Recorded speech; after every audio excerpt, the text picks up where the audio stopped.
Cracking down on cheating to protect the gaming environment. Hello, I'm an investigator. Today, I'll be reviewing the following player to see if they've cheated in the game. The first player is playing this match in a squad. The destination is Georgiaville, and they picked up equipment quickly after landing. Everything looks normal right now. Let's see what happens later. After the player picked up the equipment, it looks like the player is thinking of engaging the enemy.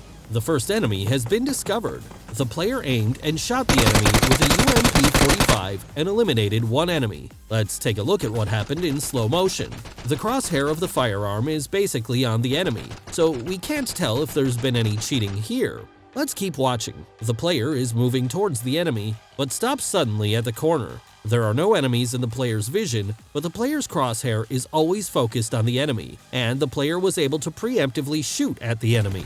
Now I'm starting to suspect that the player might be cheating. Let's continue watching to see if the player shows more obvious signs of cheating. The player is now playing psychological games with two enemies. It seems like the player is using footstep sounds to tell where the enemies are. The enemy has started to open fire at the player. After briefly hesitating, the player quickly moved out and instantly eliminated both enemies with hip fire. After that, the player pulled the firearm back and eliminated a third enemy. Let's replay those events in slow motion. When the player moved out, the player shot accurately twice from the hip with a rifle, eliminating the farthest player with a headshot. The player then eliminated the closer enemy with wild shots. But in the next instant, the player seemed to know that there was an enemy behind them and instantly turned around to preemptively shoot at the third enemy. Before the enemy had even appeared, this player had already shot it where they were. The bullet was locked onto the enemy and eliminated this last enemy. Based on the above actions, we can basically determine that this player was using the auto-aim and X-ray vision cheats. Well, that's all for this video. Let's continue to crack down on cheating to protect our fair gaming environment. See you next time.